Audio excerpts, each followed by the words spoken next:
जय हिंद मित्रांनो. तर तुमचं रीडिंगचं स्पीड आहे म्हणजे वाचनाचं स्पीड आहे. वाचनाचं स्पीड वाढवायचं कसं? बऱ्याच वेळा प्रश्न पडतो बघा. कारण काय काय मुलांचं काय होतं की एका तासामध्ये 2 पानं किंवा 3च पेजेस एवढेच वाचलेले असतात आणि आपल्याला भरपूर असा सिलेबस असतो. त्याचबरोबर भरपूर अशी पुस्तकं रेफरन्स बुक असतात. तर ते रेफर करायचे आहेत, वाचायचे आहेत, संपवायचे आहेत, अंडरस्टँडिंग करायचं आहे. सगळ्यात महत्त्वाचं त्याला ग्रास्प करायचं आहे, लक्षात पण ठेवायचं आहे. म्हणजे हे सगळं करण्यासाठी पहिल्यांदा तुम्हाला वाचनाचं स्पीड वाढवावं लागेल. आणि वाचनाचं स्पीड वाढवण्यासाठी काय करायचं? दुसरं ग्रास्पिंग कॅपॅसिटी पण वाढली पाहिजे. ग्रास्पिंग कॅपॅसिटी म्हणजे काय की जे वाचले ते डोक्यात बसलं पाहिजे. डोक्यात बसून त्याचं प्रॉपरली इम्प्लिमेंटेशन झालं पाहिजे. प्रश्न सोडवताना ते आपल्याला आठवणं पण गरजेचं आहे. तर हे सगळं करत असताना पहिल्यांदा आपल्याला बेसिक मुद्द्याकडे जाऊ आपल्याला की वाचनाचं स्पीड कसं वाढवायचं. वाचनाचं स्पीड वाढवणं हे कधी जमू शकतं? ज्या वेळा तुम्हाला शब्द ओळख झालेली असते. म्हणजे जे वर्ड्स आहेत त्या वर्ड्सना तुम्ही आयडेंटिफाय केलं.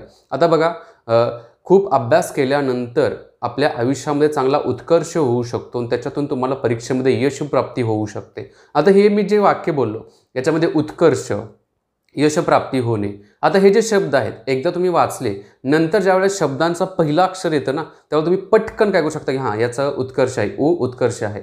अशा प्रकारे हे कधी होतं? ज्यावेळेला तुमचा शब्द ओळख, ती जी शब्दांची ओळख जी आहे त्या शब्दांची ओळख तुमची होते त्यावेळेला तुम्हाला ते समजतं की हा शब्द असा आहे. आणि तो शब्द समजा 3-4 वेळा जर तुमच्या डोळ्याखालून प्रत्येक वेळेला गेला तर डेफिनेटली काय होतं तर तो शब्द तुम्ही एकदम शॉर्ट टायमिंगमध्ये वाचू शकता.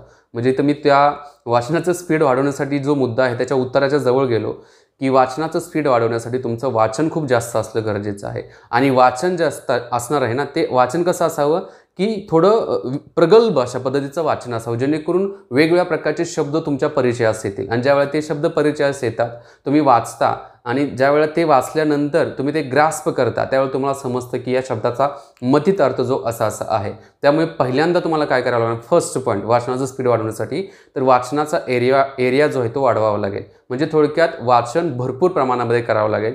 याच्यातून शब्द जो संग्रह आहे तो शब्द संग्रह, शब्द परिचय होणं पण गरजेचं असतं.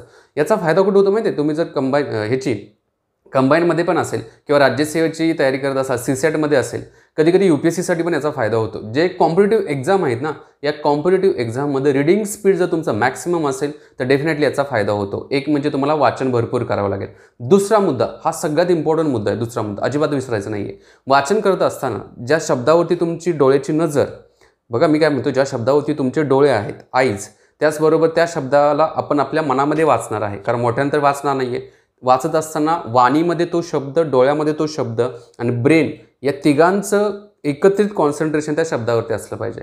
आणि ज्या तिघांना घेऊन म्हणजे काय म्हणेल, आईज तुमचं जे काय हे जे आहे वाचन करतायत ते रीडिंग म्हणजे आतून जे रीड करतायत ते, आणि ब्रेन म्हणजे ERB या तिघांना तुम्ही सायमल्टेनियसली घेऊन जाता ना त्यावेळेला तो शब्द तुमच्या नजरेतून भविष्यामध्ये कधी जरी आला अजिबात चुकत नाही आहे आणि तुम्ही तो पटकन वाचून पुढे जाता आणि याच्यातून स्पीड वाढतं.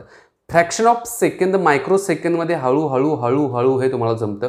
सो आजपासून तुम्ही सवय केली वाचनाचं स्पीड करण्यासाठी. एक मुद्दा, वाचन प्रगल्भ ठेवायचं आहे, खूप जास्त वाचायचं आहे, वाचनाचं प्रमाण जास्त ठेवायचं. आणि सगळ्यात महत्त्वाचा दुसरा मुद्दा, ब्रेन, डोळं आणि वाचत असतानाचे आपले जे शब्द आहेत तोंडातून बाहेर पडत आहेत ते किंवा मनातल्या मनात जे वाचत आहेत ते यांचं कोलॅबोरेशन सायमल्टेनियसली हे असणं गरजेचं आहे. डेफिनेटली 1-1.5 महिन्यानंतर तुमच्या वाचनाचं स्पीड जे आहे ते वाढलेलं असतं. आणि हे मी माझ्या स्वतःचं मी काही सांगत नाही आहे, तर हे सायंटिफिक आहे आणि हे सायंटिफिक प्रूफ झालेलं आहे. त्यामुळे अशा पद्धतीने तुम्ही वाचनाचं स्पीड वाढवू शकता. बाकी एज्युकेट टू इंडियाकडचं मोबाईल ॲप्लिकेशन जे आहे ते UPSC MPSCचा अभ्यास करतायत. NCERTचे सर्व विषयांचे कोर्सेस जे आहेत ते अवेलेबल आहेत. कंबाईनचा MPSCचा कोर्स आहे, अजून MPSC कोर्स भरपूर येणार आहेत.